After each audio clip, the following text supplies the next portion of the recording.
O Evangelho de Mateus, capítulo 17. Jesus, Moisés e Elias. 6 dias depois, Jesus foi para um monte alto, levando consigo somente Pedro e os irmãos Tiago e João. Ali eles viram a aparência de Jesus mudar. O seu rosto ficou brilhante como o sol, e as suas roupas ficaram brancas como a luz. E os 3 discípulos viram Moisés e Elias conversando com Jesus. Então Pedro disse a Jesus: "Como é bom estarmos aqui, Senhor! Se o Senhor quiser, eu armarei 3 barracas nesse lugar. Uma para o Senhor, outra para Moisés e outra para Elias." Enquanto Pedro estava falando, uma nuvem brilhante os cobriu e dela veio uma voz que disse: "Este é o meu filho querido que me dá muita alegria. Escutem o que ele diz." Quando os discípulos ouviram a voz, ficaram com tanto medo que se ajoelharam e encostaram o rosto no chão. Jesus veio, tocou neles e disse: "Levantem-se e não tenham medo." Então eles olharam em volta e não viram ninguém, a não ser Jesus. Quando estavam descendo do monte, ele lhes deu esta ordem: "Não contem para ninguém o que viram, até que o Filho do Homem seja ressuscitado." Então os discípulos perguntaram: "Por que os mestres da lei dizem que Elias deve vir primeiro?" Ele respondeu: "É verdade que Elias vem para preparar tudo, porém eu afirmo a vocês que Elias já veio, e não o reconheceram, mas o maltrataram como quiseram. Assim também maltratarão o Filho do Homem." Então os discípulos entenderam que Jesus estava falando a respeito de João Batista. A cura de um menino. Quando eles chegaram perto da multidão, um homem foi até perto de Jesus, ajoelhou-se diante dele e disse: "Senhor, tenha pena do meu filho.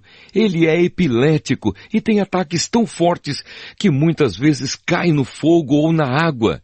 Eu o trouxe para os seus discípulos a fim de que eles o curassem, mas eles não conseguiram."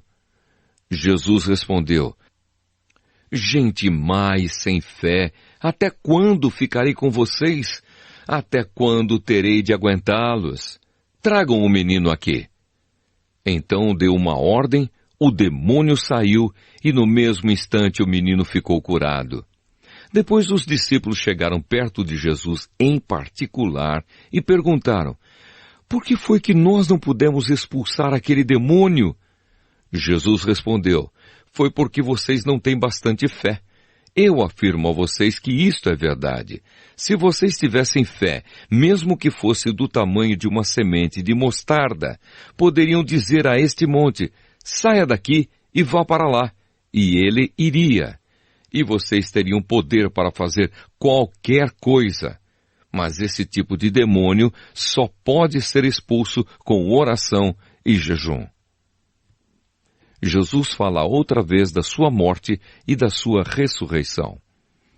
Um dia os discípulos estavam se reunindo na Galileia e Jesus disse a eles: "O Filho do Homem será entregue nas mãos dos homens e eles vão matá-lo, mas 3 dias depois ele será ressuscitado." E os discípulos ficaram muito tristes. O imposto do templo. Quando Jesus e os discípulos chegaram à cidade de Cafarnaum, os cobradores do imposto do templo foram perguntar a Pedro: "O mestre de vocês não paga o imposto do templo?" "Paga sim," respondeu Pedro. Depois Pedro entrou em casa, mas antes que falasse alguma coisa, Jesus disse: "Simão, o que é que você acha? Quem paga impostos e taxas aos reis deste mundo? São os cidadãos do país ou são os estrangeiros?" "São os estrangeiros," respondeu Pedro. "Certo," disse Jesus. "Isso quer dizer que os cidadãos não precisam pagar, mas nós não queremos ofender essa gente. Por isso vá até ao lago, jogue o anzol e puxe o primeiro peixe que você fisgar. Na boca dele você encontrará uma moeda. Então vá e pague com ela o meu imposto e o seu."